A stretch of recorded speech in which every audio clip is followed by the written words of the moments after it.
তার ফুসফুসের ভিতরে একটা টিউমার হয়েছে এবং ওই দুইটা শ্বাসনালীর থেকে একটা বন্ধ হয়ে গেছে, যার কারণে ওর শ্বাসকষ্ট এবং কাশি, পর্যাপ্ত কাশি হতো। অশেষ রহমতে স্যারের রসিলায় এখন বাঁচতে অনেক ভালো, তার কাশিটাও। আপনারা এই পর্যন্ত মানে আমাদের এখানে আসার আগে আপনার কত লক্ষ টাকা চিকিৎসা বাবদ খরচ হয়েছে?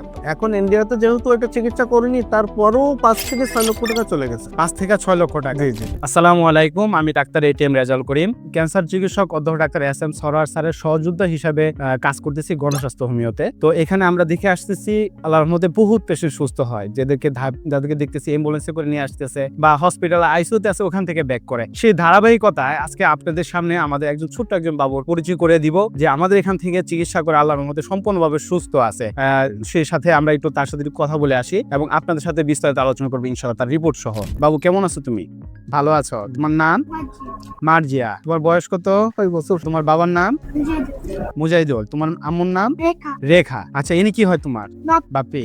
আচ্ছা জি, আপনার নাম? মোহাম্মদ মফিজুল ইসলাম। মফিজুল ইসলাম। জি। পেশেন্ট আপনি কি হয় বাবুটা? ভাস্তি, আমার ছোট ভাইয়ের মেয়ে। জি। আপনাদের বাসা কোথায়? আমাদের বাসা সাতক্ষীরা, সাতক্ষীরাতে। কলারোয়া থানা। গ্রাম? গ্রাম Khaddapatta. Post office? Post office Dhandia.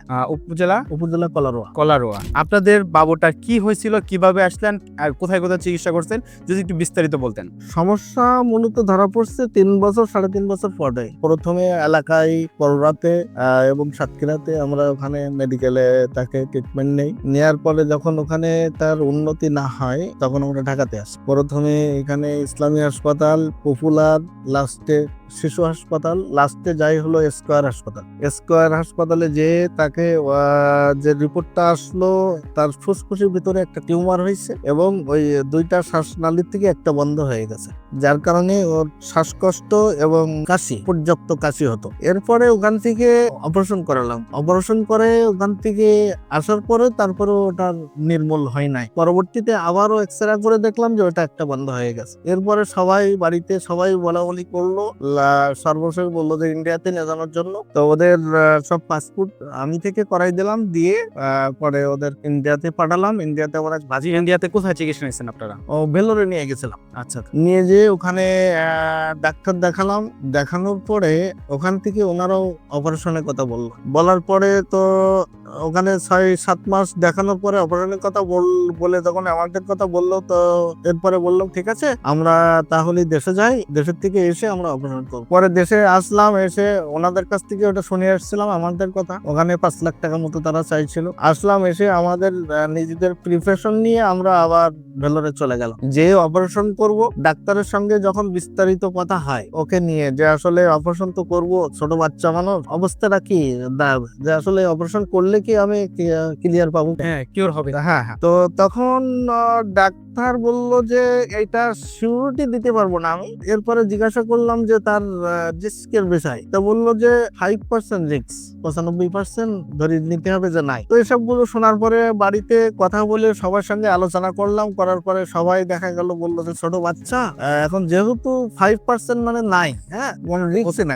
হ্যাঁ, তো এই জন্য ওখান থেকে বাড়ির থেকে সবাই বললো ঠিক আছে, অপারেশন করার দরকার নেই, যেভাবে আছে থাকতে চলে আসুক। তো পরে ওদেরকে ওখান থেকে আমরা দেশে নিয়ে আসতে বলছিলাম, ওরা দেশে চলে আসলো। আসার পরে হঠাৎ বাড়িতে বোঝেনি তো, বাপ মার মন বোঝে না। এখন হঠাৎ করে ফোনে স্যারের অ্যাড দেখে আলোচনা করলো ফ্যামিলিতে। করার পরে তো বললো সবই তো দেখে আসলাম। ইন্ডিয়াতে আমাদের মানে সর্বশেষ ভরসা হলো আমাদের কোনো কিছু হলে ইন্ডিয়া। এর চাইতে বাইরে সিঙ্গাপুর, থাইল্যান্ডে যাওয়ার মতো আমাদের অ্যাবিলিটি নেই, যার সুযোগ নেই, যাইতে পারেনি। ঠিক আছে, তো তাহলে স্যারকে দেখাই। স্যারকে আমরা একটু দেখাই, সব তো দেখালাম, ওখানে একটু সময় দেই, দেখি কি হয়। পরে ওখানে দেখানোর পরে 7 মাস ট্রিটমেন্ট হওয়ার পরে আল্লাহ রহমতে, অশেষ রহমতে স্যারের রসিলায় এখন বাঁচতে অনেক ভালো, তার কাশিটাও হালকা আছে। এবং রিপোর্টটা যা পাইছি, রিপোর্টেও দেখা গেল যে এটা ছিল ওইটা আস্তে আস্তে ক্লিয়ার হচ্ছে। সব মিলাই আল্লাহর রহমতে এখন অনেকটা ভালোর দিকে এই অবস্থায় আছে এখন। আপনারা এই পর্যন্ত মানে আমাদের এখানে আসার আগে আপনার কত লক্ষ টাকা চিকিৎসা বাবদ খরচ হয়েছে আপনার? এখন ইন্ডিয়াতে যেহেতু এটা চিকিৎসা করিনি, তারপরেও 5 থেকে 6 লক্ষ টাকা চলে গেছে। 5 থেকে 6 লক্ষ টাকা। জি জি। ইন্ডিয়াতে ইন্ডিয়ার আগে বাংলাদেশ না বাংলাদেশে গেছে।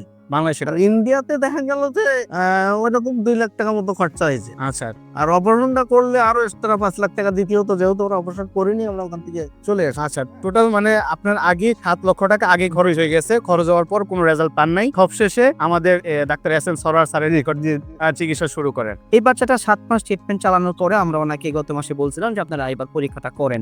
ওনারা যে পরীক্ষাটা নিয়ে আসছে, এই পরীক্ষাটার রিপোর্টটা আপনারা এখানে দেখুন।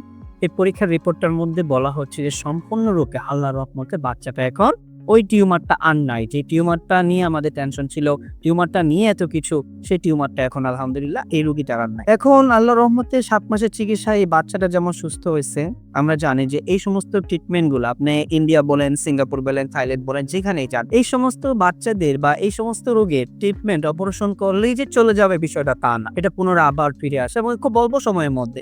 বড় জোর আপনি 6 মাস থেকে 1 বছর সময় পাবেন, এর মাঝখানে আবার ফিরে আসে। কিন্তু আল্লাহর রহমতে এই রোগীটাকে আমরা এখন ট্রিটমেন্ট করতে পারছি। আল্লাহর রহমতে রোগীটা সম্পূর্ণরূপে সুস্থ আছে এবং রিপোর্ট অনুযায়ী সুস্থ আছে। আপনার বাচ্চাটাতে এখন রিপোর্ট অনুযায়ী আমরা সুস্থ পাইলাম। আপনি কি মনে হয় শারীরিকভাবেও শারীরিক ভাবে আগে ছাড়া এখন আল্লাহর রহমতে অশেষ রহমতে সুস্থ আছে। সম্পূর্ণরূপে সুস্থ আছে? জি জি।